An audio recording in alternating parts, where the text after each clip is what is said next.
Bonsoir. Je vais vous parler d'un phénomène qui se développe en ce moment sur les réseaux sociaux. Je sais ce que c'est le nude. Quoi? Le deep nude.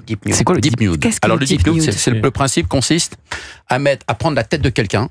Par exemple, vous Cyril, okay. je prends votre Au tête, hasard. et on met un corps nu. C'est un montage. C'est un montage. Alors, les stars... Ça suffit pas pour moi, là?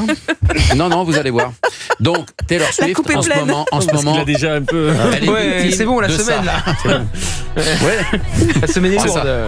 Cette semaine, non. Non, mais ça peut faire une couve. C'est bon. Donc, le corps nu. En ce moment, Taylor Swift est victime de ça. On a pris sa tête et on a mis un corps nu. Vous faites une couve en train de manger une calzone, vous pouvez faire une couve nue. Oui, au point où on en est. Bien sûr, oui. Donc, mais alors, le drame surtout aujourd'hui, quand c'est les stars qui sont touchées, comme vous Cyril, c'est pas très grave. Bon, mais c'est les collégiens et les lycéens maintenant. C'est-à-dire que ça s'attaque. Ils prennent la photo des camarades qu'ils aiment pas, de préférence. Ça, c'est terrible. Et ils mettent des corps nus et ils mettent la photo en ligne, évidemment. Et là, ça crée un bazar terrible. Ça crée un bazar. Et encore une fois de plus, sur cette intelligence artificielle, évidemment, parce qu'on frôle avec ce système, évidemment, personne n'a légiféré encore là-dessus. C'est-à-dire qu'il y a une espèce de vide juridique, que ce soit sur les réseaux sociaux, que ce soit dans les collèges, etc. Et ça peut parfois amener à des drames familiaux terribles, surtout quand ça touche des collégiens. Enfin, voilà. Bien sûr. Donc c'est important d'en parler. Les stars sont touchées par ça. D'autres choses? Oui, une autre chose, c'est Bertrand Cantat. Parce que vous savez qu'arrive là, sur Netflix, là, le 27 mars, c'est un événement, c'est une série qui arrive qui s'appelle De Rockstar a tué le cas Cantat. C'est-à-dire qu'ils ont refait toute la vie de Bertrand Cantat. J'ai envie de le voir.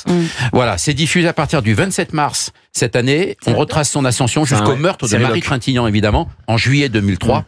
La France était sous le choc et ils ont fait des épisodes. C'est intéressant parce qu'on voit cette progression et à un moment donné, ce meurtre, pour aboutir à ce meurtre, jusqu'à son rapatriement après son jugement à Vilnius. Il a été rapatrié à ce moment-là à la prison, 6 mois après son jugement, à la prison des Murets à côté de Toulouse.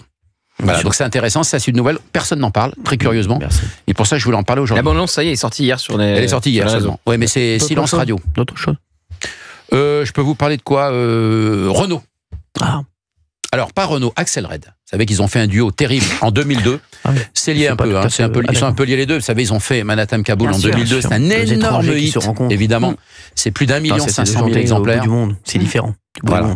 Et Axel Red qui prépare un nouvel album, s'est exprimé hier en Belgique, sur la Une, grande chaîne de Belgique. Et elle a expliqué qu'elle souhaitait donner une suite. La sensualité. Alors ça, c'était son premier succès. Je me rappelle. Au milieu des années 80. Mais là, elle voudrait d'une suite à ce fameux Manhattan Kaboul. Avec Renault, elle voudrait toujours avec Renault? Ah non, Renault ne sera pas dans l'histoire. Il lui rendra pas, en tout cas, l'échange. Non, simplement. Il faire avec. C'est Citroën. Lui, il avait fait le texte. Lui, il avait fait le texte, Renault, à l'époque de Manhattan Kaboul, à la suite, évidemment, du World Trade Center le 11 septembre 2001. Et elle, la musique, c'est Bucolo, Jean-Pierre Bucolo, le copain de Renault. Bucolo. Bien sûr. Mais finalement, elle, à part des droits d'interprète, elle touche pas droit. Donc, elle a décidé de faire des paroles et donner la suite, finalement, à ce fameux mois de septembre 2001. C'est une bonne nouvelle. Et Jean-Pierre Bucolo, c'est un génie. Moi, je le connais. Grand talent. Qu'est-ce qu'il a écrit d'autre?